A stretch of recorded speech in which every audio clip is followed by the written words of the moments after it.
Application of the distance formula, finding the distance from a line to a point not on the line. Here are the big ideas of this lesson.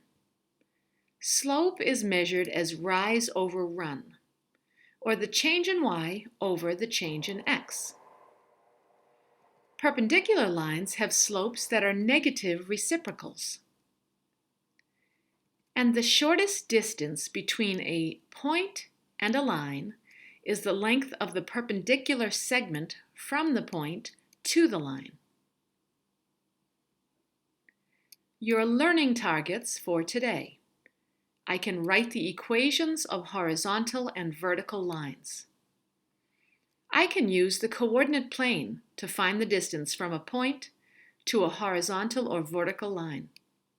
I can use slope to construct a perpendicular from a given point to a given line. I can use the Pythagorean theorem or the distance formula to measure the length of a line segment. There are 3 theorems pertaining to this lesson. Through a line and a point not on the line, there exists exactly one perpendicular line to the given line from the point. The perpendicular segment from a point to a line is the shortest segment from the point to the line. And if 2 lines are parallel, then all points on one line are equidistant from the other line. So let's look at our first example, finding the distance from a point to a horizontal or vertical line. And so I'm given a point with coordinates 6, 4, and we want to find the distance to the line y equals 7. So a coordinate plane is a really good strategy to use, a graphical strategy. Let's graph the point going 6 to the right and 4 up. And that line, y equals 7, that's a horizontal line going through the y-axis at 7. And we want to just find the distance from point P to the line. It's 3 away. And I simply counted grid lines, right? So the distance is 3 units. Could I have gotten that answer without the coordinate plane? Could I have done something with the coordinates of point P and the equation of that line? Okay, so the next example, the distance from point P to a vertical line. So here's point P, and this line goes through the x-axis at -2. And I'm just going to count grid lines to find the distance. 2 to the left of the y-axis plus 6 more equals 8 units. So it's really nice if we're asked to find the distance to a horizontal or vertical line. Again, you could use algebra to do that too without the coordinate plane.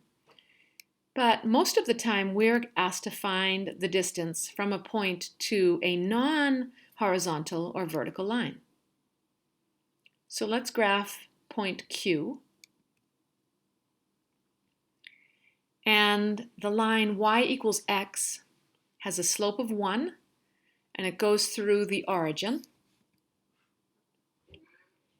And so I want a perpendicular line from Q to that line.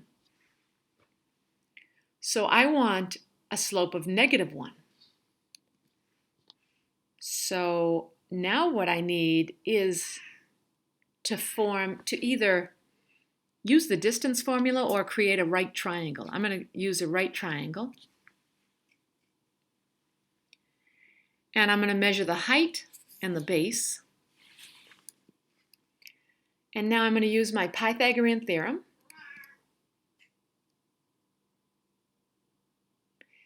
And 3 squared plus 3 squared equals c squared, and I'm going to continue.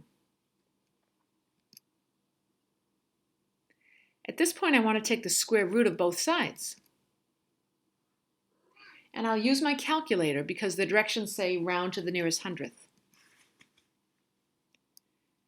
And so the distance is about 4.24 units. Can you see that that is not something you can estimate just by inspection?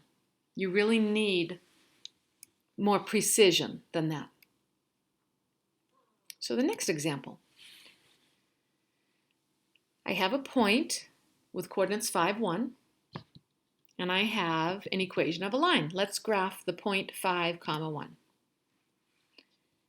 And the line goes through the y-intercept is 1, the slope is 2. So from the y-intercept, we go up 2 and to the right 1. So my perpendicular line from point S is going to have a slope of negative 1/2. So up 1 to the left 2, up 1 to the left 2. And what's nice is it hits the line at a lattice point. It hits the line at the point 1, 3. I could use the distance formula or again draw a right triangle, measure the height and the base, and use Pythagorean Theorem. This time the directions say write your answer in simplified radical form. So when I take the square root of 20, I have to think, is there a perfect square factor of 20? There is. It's 4 times 5, right? So I can rewrite 20 as 4 times 5, and the square root of 4 is 2. So 2 radical 5 is the distance from S to that line. So there's a lot going on in that problem, right? Especially when I'm asked to give an exact answer for the distance. Now let's try an application problem. A pizza restaurant delivers only to customers who are less than 2¼ miles away. The restaurant located at the origin, so here's my coordinate plane, receives a call from a customer who lives at the closest point to the restaurant on 5th Street, which can be represented by the line y equals negative 2x plus 5. So graphing that line, I have a y-intercept of 5. I go down 2 and to the right 1. If each unit on a coordinate plane represents 1 mile, does this customer live close enough for delivery? Well, I want to find the perpendicular distance from that point, the restaurant, to the line, the street, right? So my slope will be 1/2. So up 1 to the right 2. Now I see that there's a lattice point. I'm going to find really the distance between 2, 1 and 0, 0, or my preference is to draw a right triangle. I find the base and the height. I use Pythagorean Theorem. I substitute in my numbers, and I simplify. And at this point, I need to take the square root of 5. And if it is less than 2¼ I'm in business. So the square root of 5 is about 2.23. Well, I made it. I made the cutoff. So yes, this customer does live within 2.25 miles and gets the delivery. So in this video, these were our learning targets. How did you do? I can write the equations of horizontal and vertical lines. I can use the coordinate plane to find the distance from a point to a horizontal or vertical line just by counting grid lines. I can use slope to construct a perpendicular from a given point to a given line. And I can use the Pythagorean theorem or the distance formula to measure the length of a line segment.